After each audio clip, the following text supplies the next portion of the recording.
Hello there, everyone. TheAndrata here, and welcome back to episode 32 of our All the Mod 7 Season 2 Let's Play series, where today we are setting up hostile neural networks and fixing our 6x or creator demon spirit thing, because he kind of broke. Let's get started. Welcome back, my friends, to another wonderful day here in the world of TheAndrata, where, as you can see, we've got a bit of a problem. So I AFK'd for a little bit, trying to clear some of this backlog. I've been trying to figure out a way for us to be able to round robin out of this chest here. Because, you know, we have all of this stuff, and I'd like to be able to, you know, pull from this slot, then pull from this slot, and try and round robin. I've tried multiple different ways. I've tried the round robin filter, which I think is going to be inside of one of these. Round robin upgrade for the modular router for the filter. That doesn't work. I tried setting up XNet here, as you can see. XNet set to just extract from the chest and then insert into our drawer. As in doing that in round robin or even random slot, that doesn't work either. So I really don't know if there's a way to actually be able to round robin out of this chest. I don't know if it's because of the way that these stack upgrades work, that it just doesn't like it or something like that. But yeah, round robining does not want to work. Also, yeah, Crulorier disappeared. I have no idea what happened. I don't know if an ore dropped and he went to go grab it or something and it put him into the wall and he died. Not a clue. Not a clue. From what I understand, you can set him up with a lead and this wouldn't be necessary. The problem with that is I don't want him to like really wander too far in this area.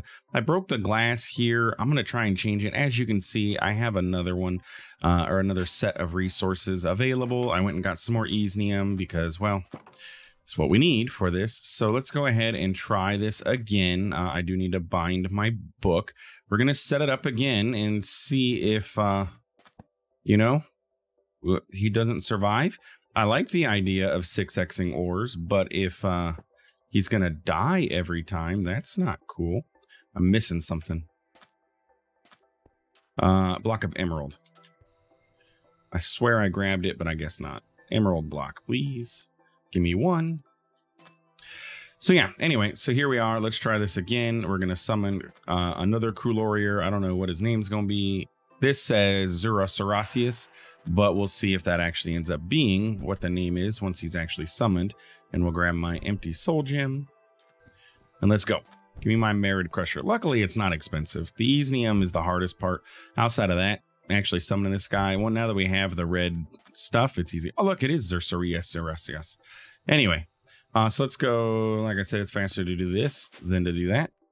And we can drop this bad boy right here. And okay, get to work, buddy. Unless he despawned. That's the only thing I can think of. But from what I understand, they are not supposed to be able to despawn.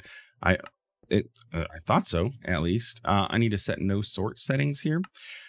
If you notice here, I may have a few new tools in my backpack. I have a shovel. I have a pickaxe. Or I'm sorry, I have a shovel, an axe, and a pickaxe in here. And I added a new module, the Advanced Tool Swapper. I got tired of having to swap out my tools and everything, so I set up the Advanced Tool Swapper to, well, swap tools for me. The way that this works, let me go ahead and memory these so that they always end up back in these slots. The way that this works is you turn on your tool swapper in your backpack. Bam. And when you look at a block that requires a different tool, so for example, this dark oak, okay? Notice I have a pickaxe, but as soon as I left click, it swapped me over to my axe. For my sand, as soon as I left click, it swaps me over for my shovel and then back to my pickaxe, okay? And it's instant, and you can just hold left click and start mining the block, and the switch happens before the first block gets mined, so you're good to go in that regard. And yeah, we're sitting pretty, and I don't have to worry about having to swap my tools out anymore. And it means I don't need to have a Paxel, which means I can use the Vibranium and all the Modium versions of said tools. Cool? Cool. Anyway, so let's get Zurasorasius started back up here.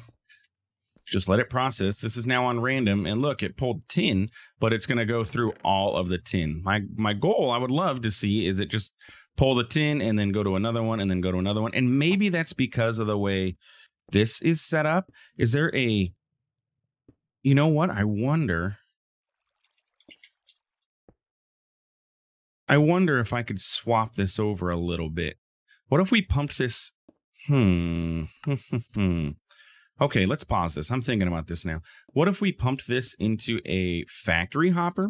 I believe factory hoppers have the ability to round robin their drop. So if I can factory hopper into this chute, that would at least give me some variability, right? I would think. So instead, if I factory hopper into the chute, now, doesn't this do round robin? Or is it I'm sorry, factory dropper, not a hopper. That's what I meant. Factory dropper. And you know what? We'll see. Yeah, we'll see if this works because and I need, there we go. Industrial wood planks, apparently. There we go. Okay. Because the dropper is going to drop, and it's gonna drop, right? It's gonna drop out of the front of this, wherever that is. Now this does do this is spring bias, how far out it's gonna fling. I wish the UI was not all around. Ignores external redstone, external signal. You can filter.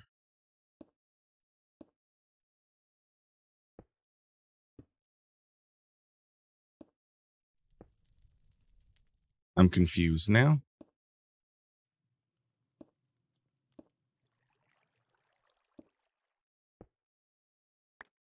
Okay, that disabled the redstone, but I don't want it to like fling at all. Low at the bottom. No, go down. Yeah, like you just need to drop literally in front of you.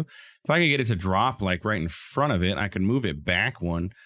I could set it here, and then it could drop right on his head, and then we wouldn't need this factory hopper then, right? Now, this does have an inventory too, so let's see. Let's see if we can't change this up a little bit.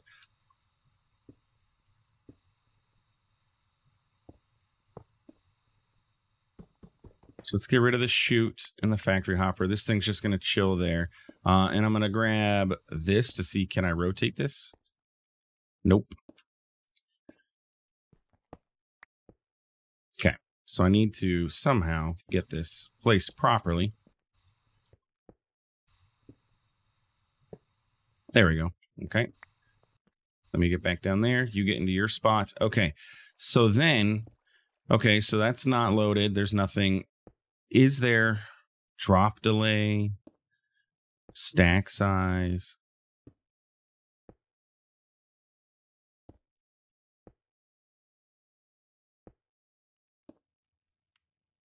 I can't tell if it's going to drop different. Like, is it going to cycle through its slot? Oh, look, it does. Okay, so it's cycling through the slots. That's what I wanted to see. Okay. So, with that being said, I should be able to pipe into this, and then that will handle the round robining, essentially, right? So if I change this, so if we move all of this, and I put an advanced connector so I could push into it as fast as I possibly could. Let's get cables. Bam. Now, if we insert into here, and we just allow this to extract, you know what? But if I say only 64 of any type is allowed to be in there, would that work? I'm sorry, insert 64. You can only have 64 of one type. Maybe that'll work. Yeah, look, it's putting different things in there. Not really.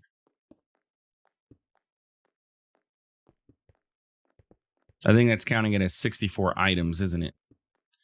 Man, I really want it to be max amount and destination inventory. I really want it to be 64 of type. But if I do random slot, it'll start just putting random things in there. Yeah, you know what? That'll work. So now it's going to pull a random slot. It's going to fill this up. It's only going to allow 64 of any one item. And if I tell this to only extract one at a time, no, not amount and destination inventory to keep, extract singles. Now it's only going to extract singles, so it'll just put one in at a time, and it's just going to drop those random items. And Krulori or Zolarisculius or whatever, I mean, it's going to take him. He's not going to be. He only crushes one at a time, is what I'm trying to say. So it's not like it's going to be, not beneficial for him to, if I give him a stack, it doesn't make a difference. He's not getting things because because it's dropping the ores and they're taking too long.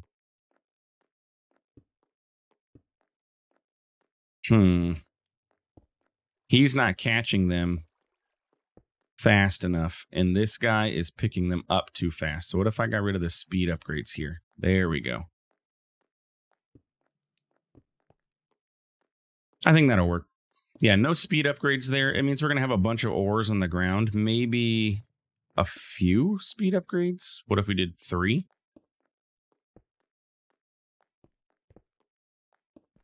So I don't like all those entities sitting on the ground. Like, I'd like to get to the point where it's balanced. But that way it's not picking up immediately as soon as it flings off the ground. And what's happening is he's picking up all the others. Okay, so those are despawning at his head level. He is not grabbing them. So let's take out 1. Oops.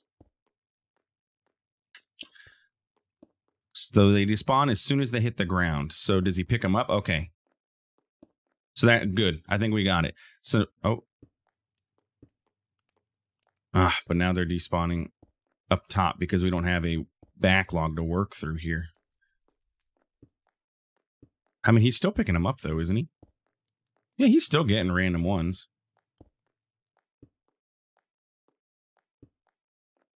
Okay. I mean, I think this kind of works. Maybe we do. Or you know what? There is range upgrades. We could decrease the range of the vacuum. I wanted to work on, as you can see, I wanted to get, I'm trying to see about getting hostile, what is this called? Hostile neural networks going so that we can, start getting mobs spawning and automatically and everything. It's been on my to-do list for a while, but I need to figure this out first. Range downgrade is what it's called. So currently our vacuum module has a range of, I believe it's 6. So what if we change this down to a range of 2? So now it's got a range of 2. So it'll only when it hits the ground. But it'll pick it up as soon as it hits the ground. Because what I didn't like seeing that, I don't want to see him have an empty hand. I want to see his hand full at all times. Ideally. So maybe just 2 speed upgrades? That way there's always something on the ground for him to pick up. But then we don't end up with a bunch. Nope, because we're ending up with a bunch. So I'm going to say 3 speed upgrades, and I'm calling it a day. We'll live with that. Some entities on the ground, okay. But I think ultimately this is going to be fine. I would like him to be centered on the block, though. Okay. All right, well, we'll see how that works. And hopefully he doesn't despawn. I don't know what happened last time. But yeah, he completely disappeared on me. Jerk.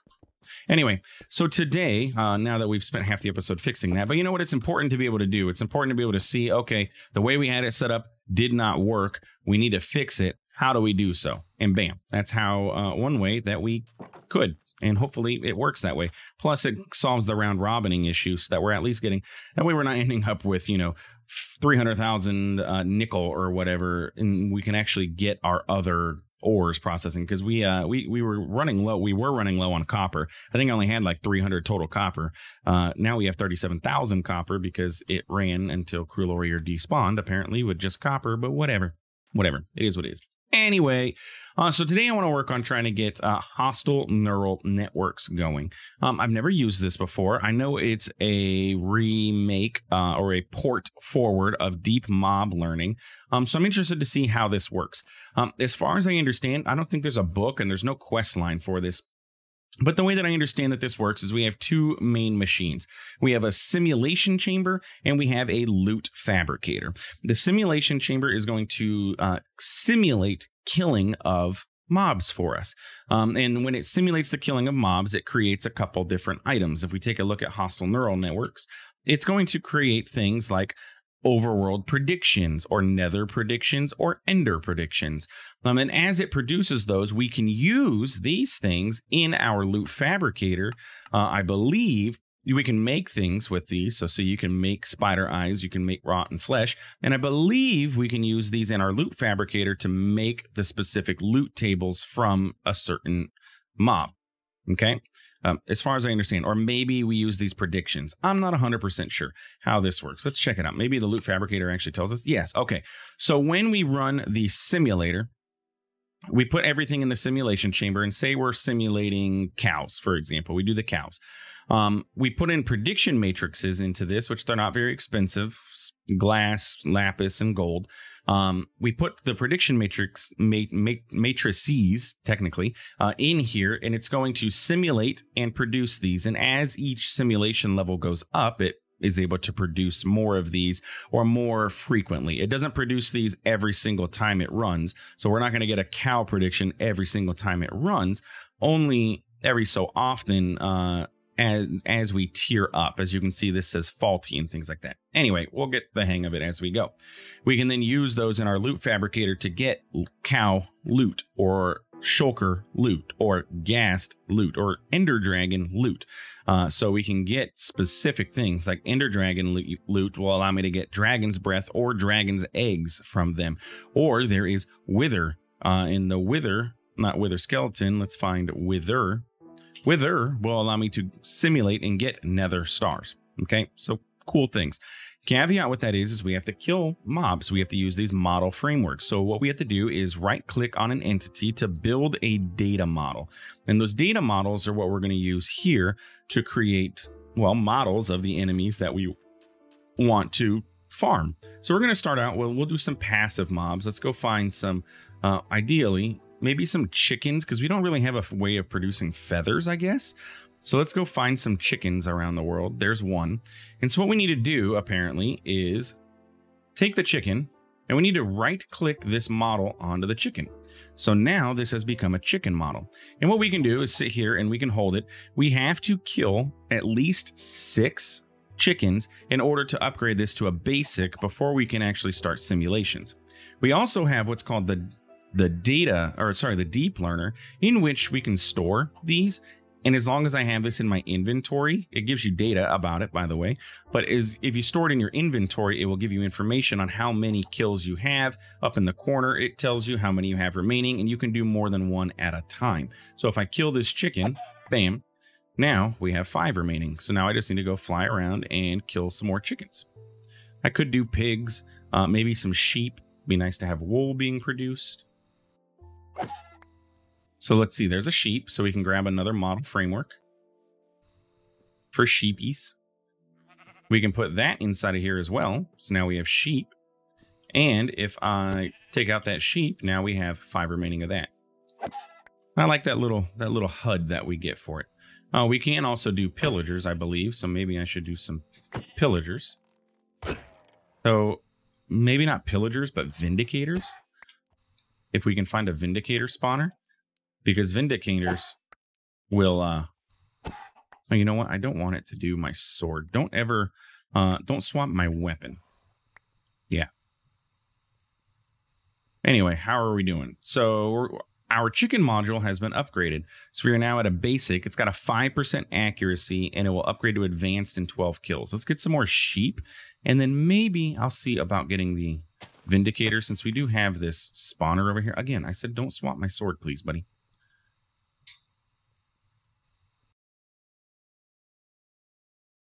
Okay, so put my sword away and block this, I guess. Maybe. Okay, I think that worked. Okay. Yeah, I don't want you to swap my sword out. Man, there's a lot of sheepies over here. How many more sheep do I need? 2? Okay, it says there's a lot of sheep, but I ain't seeing them. There's one. We got some Highland sheep here. Chilling out on the mountain. Also out of range of my sword. And there's that one. So now we should have 2 basics. Okay. And then lastly, let's go check over here. Do we have vindicators over here? It'd be kind of nice to, you know, now we were producing emeralds. But specifically, I need vindicators. So here's one. So if I right-click this guy, now I don't need to put this in here, but I'm going to just so that it's in there. And then, bam. Okay, so there's one Vindicator. We need a couple more. Pillagers won't count. Come on, Vindicators. I kind of sort of destroyed this whole little villagey thingy, so maybe... I might not get lucky with Vindicators here. There's another one. So I need what? 4 more? Well, I would like to get a hostile mob. All right. Let me see. I think there's another pillager thing around here, maybe. Or if I just fly far enough away, I can come back to it, and then maybe they'll have respawned. It's always an option, right?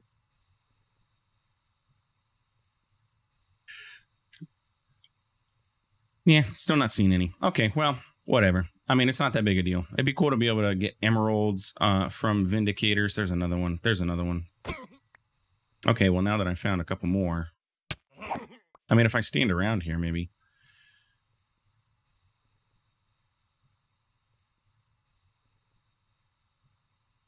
You're not one. I know you can get evokers. You can get, like I said, Ender Dragon, Wither Skeleton, Ghasts, all kinds of mobs. Okay. Well, unless you're one, nope. I think I'm going to give up. I'll come back and get the Vindicators later. Let's move on so we can at least try and get this set up later. Okay, so anyway, so we have 2 models that we can use at the moment. And this is where our mobs are. So I'm going to go ahead and go up here. I need to get, really, you know what I need to get? I'm going to add it when I get up here. We need teleportation. Like, enough of flying around. Flying's fun and everything, but we need teleportation. So let's get a charged porter. And I'll add that to my to-do list so that way we can make it in an episode or so. All right, so let's see how this works. So let's grab our simulation chamber. I do believe this is going to require power. Yep, so it says 0 FE, and we need to insert a data module. So we need a simulation chamber per model that we want to simulate. So let's go with our chickens. Let's start with that, okay? So we're going to go ahead. We're going to place our chicken module in here. So we cannot begin simulation because it is missing prediction matrices. Luckily, I made some. Do they go there? System energy levels are critical. Okay, so we need to get some power. And I made a flux point. Let's go ahead and just pop this in the back here. And you know what? Ideally, what I would do is this. Where'd my flux point go? I don't think I have any of the upgrades on me, though. But I might have at pipes. Do I have an upgrade in here? Yeah, we have an upgrade. Okay, so let's set this up here real quick. This is output. This is our mob net. Come on. This is neural networks. And we need to set that to an extract. Bam. And oh, apparently I have my Paxel in here still. There we go. I like having my pickaxe. No reason. I just like having the pickaxe there instead. Okay, so now it's running. So what it's going to do is it's iteration 0 started, runtime, yada, yada, yada. It's loading the model, accessing threat level. This is all just fluff text and everything. So, but this one failed. That's what's important. It failed. So at 100%, we're going to get generalized overworld prediction. But what we're looking for is the chicken overworld prediction, or the chicken prediction, right? That's going to make it so that we can get chickens. And as every time it does so, you can see our accuracy goes up a little bit because it's killing more chickens, essentially. See, 2 out of 48 have been killed. So basically, we can just allow this to run, and it will run indefinitely and just continue killing chickens, increasing its accuracy each time. Once it gets up to 100%, I think it can go up to like 99.5% accuracy, then it will do the thing, right? Makes sense? Holy moly, this uses a lot of power, though, don't it? 4,000 RF per tick for this. Wow. Wait, no, this is 128 R. Oh, okay. It's pulling 4,000 now. It's pulling the max now because it's trying to fill the back stuff. I get it. It's filling up its buffer. Don't move this. This has like a what? 1, 2, 3, 4, 256 million RF buffer in this thing. Dang, that's a big buffer. Was not expecting that at all. Man, holy moly. Well, I mean, do we have the power? I guess technically, but geez Louise. In our near future, we need to start working on getting different power going. But that's for the future. But anyway, so yeah, that's basically how this works. So what we can do is we can set up multiple of these. I can have multiple of these simulation chambers up and running all the time, just processing through all of our different mobs. So let's go ahead and add simulation chamber to our to-do list. Or better yet, let's clean up our inventory and just put the simulation chambers that I taught the system to work. Or well, the refined storage, because I taught the refined storage how to do simulation chambers. So can I get 10? You don't know how to make redstone torches? That's easily fixable. Crulorier is doing his thing. See, and I don't like that he moves. That's the only thing I don't like, because I want him to be able to pick up all the stuff. As you can see, I was teaching some bigger reactors, hint, hint, preview of what we're going to be getting into soon. Power issues, you know, all that stuff. And I want to point out, too, that I upgraded this to a unobtainium furnace. And any recipes that I put in here going forward, I'm just going to have it request a stack. So, oh, and it was mentioned in the comments. I cannot remember who it was. But there is this module, Augment Factory. Turns this into a factory. We can smelt 7 different items. It's just like Mechanism. And this is instant smelt of all 7 items, which is great. Our iron crafter can't keep up with it. It can't put whole stacks in at a time. But as we upgrade this, we'll be able to do more. So like, then we can, yeah, super fast smelting. Like, it's amazing. It's great. Awesome. Anyway, simulation chamber, bam. Let's go ahead and we can grab 10 of them. I mean, why not? I mean, we might as well get them up there and start filling up with power, because it's going to take forever for them to all fill up, even though I don't know what 10 mobs we're going to end up using for this or anything. But hey, we'll get them going. Well, at least get the infrastructure set up for it, you know? And then as we go, we can expand. Now, I don't want to, I was going to say, I don't want to take the chickens out of there, but the learning is based on the model, and it's stored in the model's NBT data, not the simulation chamber itself. So that's 5, and then we can go. I wish it showed the model on the outside, and I made an extra one, I guess. Yeah, I wish it would show the model on the outside. That'd be kind of cool. So I know, oh, that's chicken there. Future mod upgrade if mod author happens to watch this. Just show the model on the outside. Bam. Okay, so yes, we have these set up. However, I realize we are missing a piece. We need to get prediction matrices, and we need to get prediction matrices automated, the production, which is easy enough. We can get that going. And up here so that they can get added into these. So basically these are going to fill up, but we're not going to be able to get things in. We need to get things in. We need to get things out. So maybe setting them up like this was not the greatest idea, because I need to access multiple sides, and I just took the back out of each one. I'm going to need to be able to input. I'm going to need to be able to output. Yeah, I need to input prediction matrices. I need to output these 2 things into the system. So, I mean, I'm trying to think, what's my best way to do this? Modular routers has the distribution module, so I can distribute to these. I just don't know about polling. Does modular routers have a distribution poller? Or a modular router? Does it have like a...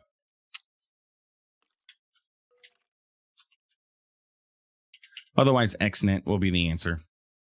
I can just have one cable hooked up to each one, and XNet can do everything for me. All right, XNet it is. Okay, so I guess next episode will come and we'll automate this.